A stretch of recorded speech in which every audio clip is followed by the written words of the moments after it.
I must play every game I get an ad for immediately. The game I'm reviewing today is Omniheroes. Honestly, what a diamond in the rough find. The ad I got for it was absolutely awful, but the gameplay ended up being quite fun and one of the first games I've gone back to and played without recording. Omniheroes is a relatively new game, being released only a couple months ago. It had 500k downloads on Google Play and a 4.5 star rating. The beginning of the game was pretty decent, with interesting cutscenes and story elements helping set the theme of the game. They had pretty good voice acting too for each of the characters of the game, so there wasn't much dead time in the game. The art style of the game definitely was more 2D with different layers to try and emulate 3 dimensions. It was very similar to Don't Starve's cartoon style, where even though it was 2D, it wasn't low quality. Instead of Don't Starve's more drawn art style, it had more realistic fantasy style similar to Diablo games. They did a really good job weaving the story and tutorial elements of the game, explaining both what's happening in the world and teaching you how to play. I honestly didn't even notice the story stopped before I started playing, which is a pleasant surprise for a mobile gacha game. There was only about 3 minutes of the story before the first combat phase was added.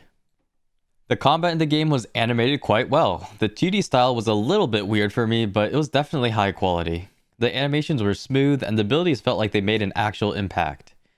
There are basically no active mechanics though, the gameplay was pretty automatic. To beat levels, the main difficulty would be choosing which character to field and relics that would have certain effects in the fights. You wouldn't really be able to actively choose what skills to use though. The AFK nature is not necessarily a bad thing, but it does have its drawbacks as it's not as interesting to actively play. After we got through the combat, we got to pull for some heroes. What a better time than now to talk about the store and different pay-to-win aspects of the game. Of course, it's a gacha game with the main draw being able to pull for units, so that was the main premium resource dump. They had other ways to entice you to spend money, such as daily login passes, huge discounted first time packs, and of course a VIP system. You could get some VIP XP free to play, but of course the easiest way to get VIP experience was to spend money. The game definitely had all the aspects of a pay to win game. Most of these infinite progression AFK games do. It's not necessarily bad, as they did have a decent quality game to justify people spending money, but it is just the reality that the game is definitely pay to win. The core type of game that we mentioned a little earlier is that it's an infinite progression AFK game, very similar to games like Eversoul or AFK Arena. You would get mats to level up your heroes, ascend them, limit break them, along with getting gear that you can also level up and ascend. Most of these type of games are PvE focused and have some sort of AFK element that gives you these resources while being AFK. The game did have a PvP arena, but it was mostly fighting bots with characters that they selected to be their defense, not live PvP.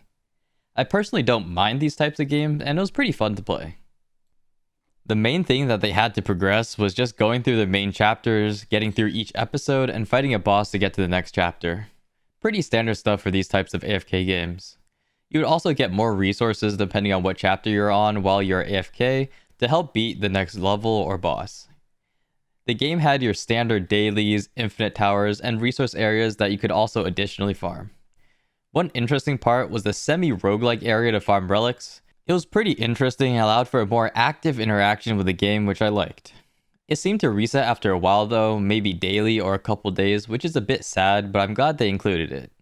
I personally love the roguelike minigames in gacha games, as it usually is the content I play the most. For example, Herda's Thing in Honkai. I actually really liked the UI. It was pretty well done with the small animations that I always mention that I love. The game just had that feel that it was a real game and not some weird high school project. The pulling rate was also pretty nice. I got a couple of the red characters pretty early on. However, these games usually reward having dupes, so take that as you will. Now it's time for the final rating of the game. My system of rating for now is 10 points for graphics, 10 points for gameplay, 10 points for story, 10 points for progression, and finally 10 points for my personal opinion on if I will continue to play the game. In total, it'll be out of 50 points or normalized to 5 stars, which is the Google Play rating scale. The graphics were pretty good, but just not my type. I would still rate it an 8 out of 10, as it doesn't have to be my type to be good. As I mentioned earlier, it was 2D. It had a cartoon realism mix with that fantasy style grit. They managed to animate the 2D style well enough that it didn't seem like they were just marionettes on strings. Rather, they had actual good animations and standing poses. None of the animations felt cheap, and I felt like I was immersed enough into a real game, even with it being vertical on my emulator. They also had pretty good animated cutscenes in the beginning of the game. The gameplay is pretty good too. I'll rate it a 7 out of 10. It may not be as interactive as a computer game may be, but choosing what units to bring in to fight certain bosses or new areas can be pretty interesting. The game had different debuffs I saw get landed on the enemies, so it just had multiple layers you had to think about, not just simple DPS, healing, and tank. It was pretty fun, and since it is an infinite progression style game, knowing how to create efficient teams to increase your damage on bosses is a good gameplay mechanic. The point loss was because it was pure auto, and that does kinda suck. The opening story was good. I'll rate it a 7 out of 10. It had an interesting enough opening sequence and didn't feel too contrived, just a pretty standard story opening, which is nice. The voice acting was pretty good and high quality, with every character having good voice acting. The game gave a good reason to keep playing and to conquer all the regions to save all the different Valkyries and stuff. They also had the parts where you can speak to a Valkyrie and build favor, which I thought was a kinda bonka, but some people like that stuff, so not a bad thing. Just a way to get to know your characters a little bit more in depth.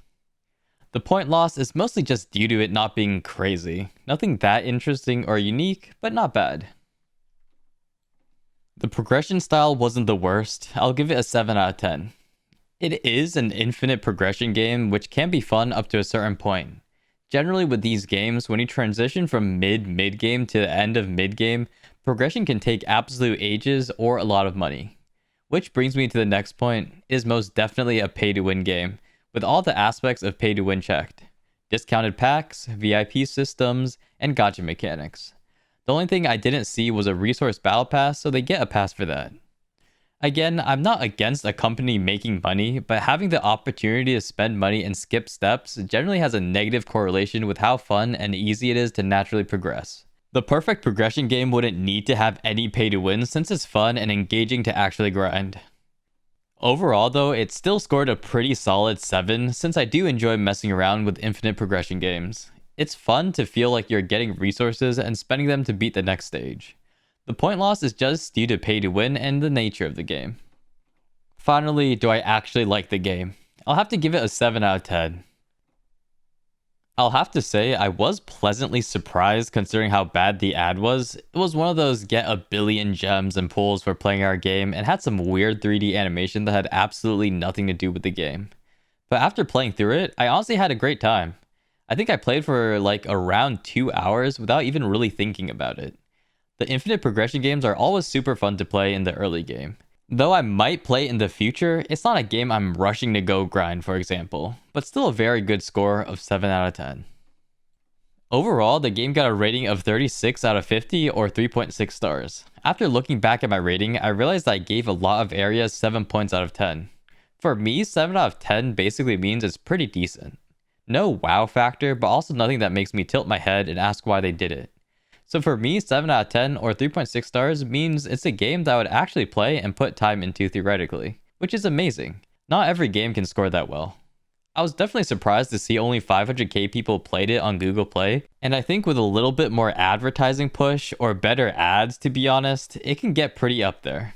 Anyways, thanks for watching my review, and I hope to get more videos out there in the near future.